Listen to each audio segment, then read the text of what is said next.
Monstrueux, j'ai vu un livre d'histoire à l'usage des secondes qui, dans la même édition, à la fin des années 90, était absolument remarquable, et au début des années 2000, la même édition a été expurgée, tenez-vous bien, du règne de Henri II, François II, Charles IX, Henri III, Henri IV, Louis XIII, Louis XIV, Louis XV, Louis XVI. On a un programme à l'usage des secondes qui fait passer l'histoire d'un bond de François Ier à la Révolution française. On fait sauter 2 siècles et demi d'histoire, c'est-à-dire que les jeunes vont atteindre la Révolution française en ignorant tout ce qui s'est passé pendant les 250 ans qui ont précédé. Par contre, alors là, on va leur raconter des belles histoires sur les brillantes lumières qui ont précédé la Révolution et grâce auxquelles la Révolution est arrivée. Je pense que c'est absolument monstrueux. Alors l'école n'est plus là pour enseigner. Elle sert à quoi? Eh bien, je viens de comprendre à quoi elle sert. Elle sert à enseigner le sexe et la perversion. J'ai lu, et je suis pas la seule à l'avoir lu, je sais que Farida Belgoul en a parlé, et il faut écouter Farida Belgoul là-dessus, elle a des choses remarquables à dire. Mais je suis moi tombée sur cette lettre. Le ministre Vincent Payon a écrit, et il a écrit ça au mois de janvier dernier, la petite Marion était encore vivante quand il a sorti ça. Il a écrit à tous les recteurs en disant les rectrices et les recteurs, parce que bien sûr, il faut pas louper une occasion de faire du féminisme complètement crétin. Il a écrit: la lutte contre l'homophobie en milieu scolaire, public comme privé, doit compter au rang de vos priorités.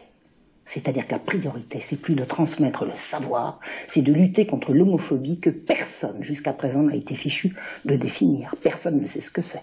On a compris que l'homophobie, c'est ce qui s'oppose au desiderata d'un certain lobby qui prétend représenter les homosexuels comme si c'était possible, mais voilà quelle est la priorité de monsieur le ministre. Et il dit également, tenez-vous bien, je cite: « Je souhaite ainsi que vous accompagniez et favorisiez les interventions en milieu scolaire des associations qui luttent contre les préjugés homophobes. Je vous invite également à relayer avec la plus grande énergie, au début de l'année, la campagne de communication relative à la ligne Azur. Monsieur le ministre demande aux recteurs et aux rectrices, n'oublions pas les rectrices, de faire en sorte que dans leurs établissements, la ligne Azur soit relayée. Vous savez ce que c'est que la ligne Azur? Ben écoutez, je ne vais pas vous le raconter, je vais les citer. Nous sommes à la fois un service d'écoute et un site internet qui informe et soutiennent toute personne, jeune ou adulte, qui se pose des questions sur son attirance et ou ses pratiques sexuelles avec une personne du même sexe. Ça veut dire que monsieur le ministre a décrété que la priorité pour la prochaine rentrée, c'est pas d'apprendre à lire, à écrire, à compter et à connaître l'histoire de France. C'est apprendre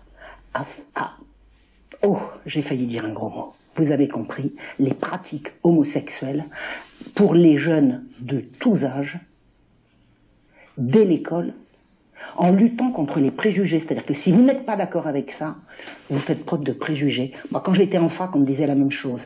Chaque fois que j'attaquais quelque chose qui ne me plaisait pas, on me disait que c'était un préjugé. Non, c'est pas un préjugé. Je n'ai pas commencé à juger. J'ai commencé par écouter, par voir, et ensuite j'ai jugé. Eh bien, je suis en droit, à l'heure actuelle, de dire que cette politique-là, ça n'est pas un préjugé, de dire que c'est criminel. Le ministère est en train de faire de la propagande pour la perversion sexuelle dès les plus jeunes âges. Et alors, si vous allez sur la ligne Azur, vous allez comprendre que ce qui, hier encore, et il n'y a pas si longtemps, était considéré comme un attentat à la pudeur ou de la corruption de la jeunesse, parce que ça tombait sous le coup de la loi, c'est devenu la priorité du ministère. C'est à ça que sert l'école.